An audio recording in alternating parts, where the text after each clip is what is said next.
لا يكلف الله نفسا إلا وسعها، لها ما كسبت وعليها ما اكتسبت.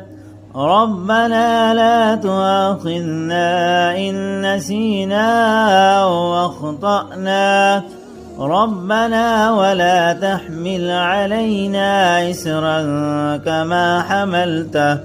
كما حملته على الذين من قبلنا.